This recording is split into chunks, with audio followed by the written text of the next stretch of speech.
Guys, TikTok getting banned. TikTok's definitely getting banned, and it hurts, you know? This is my goodbye to TikTok. I've had it for 4 years, got bored during COVID, started posting horror, true crime, all that good stuff. In the 4 years, I've amassed 600,000 followers plus, like close to 700,000 now. I've been able to pay for my father's eye surgery twice when he needed it. I've, been able to help my family, whatever they needed. I've been able to fund whatever I wanted to do also. I got this camera, equipment, everything.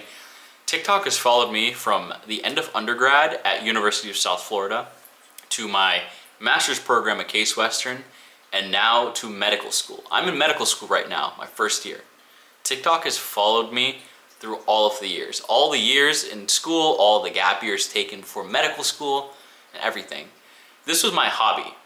This was like my passion, talking about true crime, talking about horror, doing movie reviews, talking about urban legends, interacting with a community, building a community where I recognize all of these people by name. And because of that, I'm pretty sad about this. I'm sad that these ancient senators, and ancient is being nice to them, decide, oh, it's a security risk, a national security risk, which is BS. It's not a national security risk at all. If anything, Meta is more of a national security risk than anything. They have an issue with China gathering our data, as they say. However, Facebook and Instagram will grab our data and sell it overseas to the highest bidder, or any bidder at all, honestly, which includes China, which is weird. The whole thing about ByteDance being Chinese owned, 60% of it is owned by United States investors. Like, the entire argument is just completely fabricated. It's ridiculous. But I digress. Senator, I think Ed, I forget his last name, he tried to introduce a bill to extend the ban by 270 days, buy us some time, because he sees the implications of this. He sees that small businesses and creators are making an income that helps them with their, after their 9 to 5 after this. He sees how much benefit this has for the economy. TikTok is the GDP is in the, I think, 24 billion for 2023. The 2024 one's probably way higher than that. That's how much it contributes to the United States. It's gonna be a huge hit to Americans when TikTok is gone. 170 million Americans use the app currently. When that's gone, it's gonna suck. The app has so much good educational information there, unbiased news sources, stuff like that. Now, obviously, it has the memes. It has the cat memes, the dog memes, it has everything, and the absolute brain rot. But packed in there is also a ton of good information. Through TikTok, I've met so many amazing creators, so many amazing people. I got to work with a bunch of big companies, and it was honestly just fun the whole time for me. I would come home during my gap years or during school, after studying for a long day, pop open an article or like a thing, read about a true crime case, read about a horror story, watch a movie, and then review it and post it. It was a hobby for me. It was such a fun hobby, and I'm gonna miss that so much. But the real reason that they really want to ban TikTok is because they can't control it. The American companies don't own it. They want control. They want the money that they get from selling our data. That's the thing. On top of that, an unbiased news source, it exposes all the senators and all the legislators who they are. They're all frauds that are bought out. They get lobbied hard, and they're all bought out. Every single one of them. This is not a political statement. This is a true statement about every single person in Congress, in the Senate, in the House, wherever. All of them are bought. Let's be real. I know a TikTok ban is brought up every single year since like 2020, right? But this time, this Sunday, I think it's really gonna happen.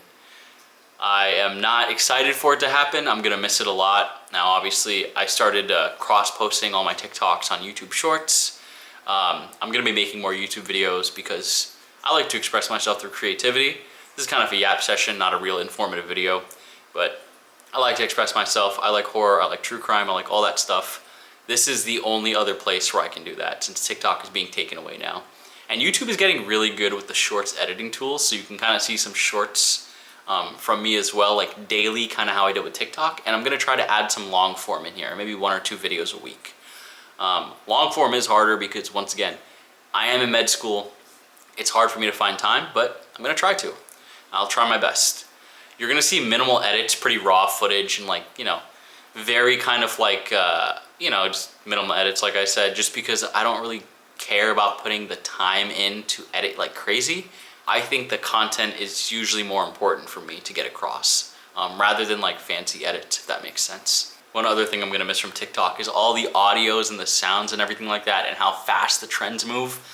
I have never, ever seen an app with just so much gold on it.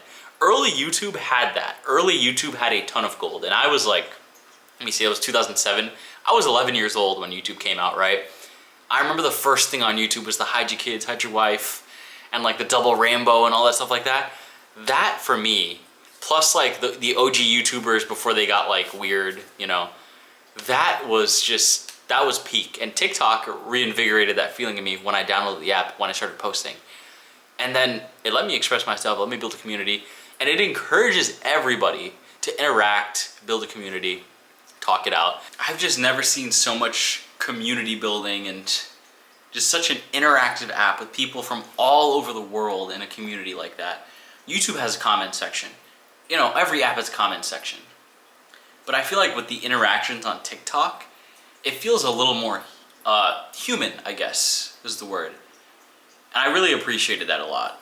I know YouTube has remixes and stuff like that, but I don't think it's implemented, I don't think it's implemented as well as the TikTok one is. I know they're adding reply comments and stuff like that now to YouTube, but TikTok really changed the game with everything, and I don't know if the audios and all of the trends and everything like that are gonna transfer over to YouTube Shorts. YouTube in itself, long form and short form, are unique.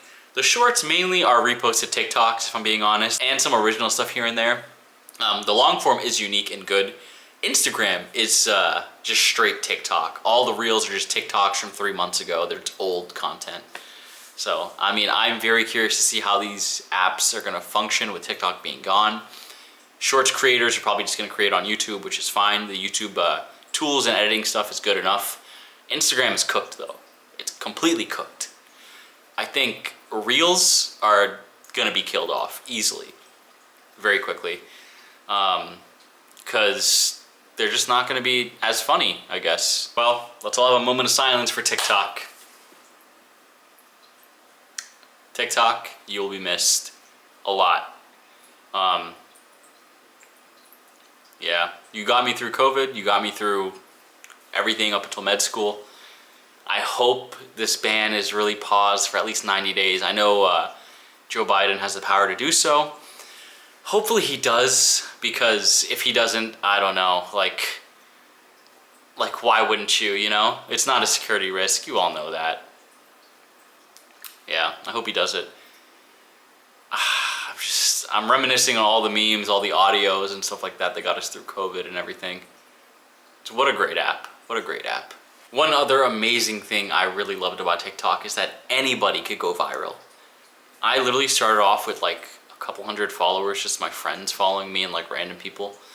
And after I started posting consistently 2-3 times a day on TikTok, I grew to like 100,000 followers in a few months.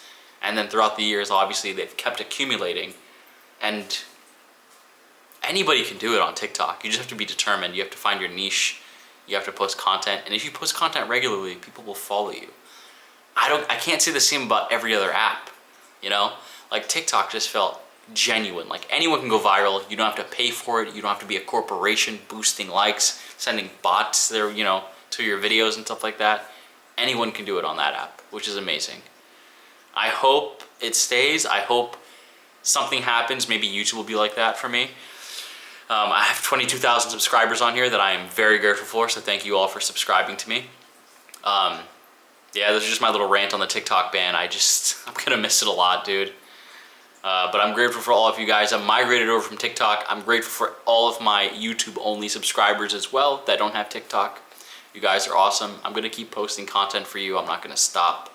You're gonna see a lot of shorts. You're gonna see some long-form content here and there. Like I said though, I'm in med school, so I'll try to get those out. But yeah, let me know your thoughts about the TikTok ban in the comments, guys. I'm curious to know. All right, see you next time.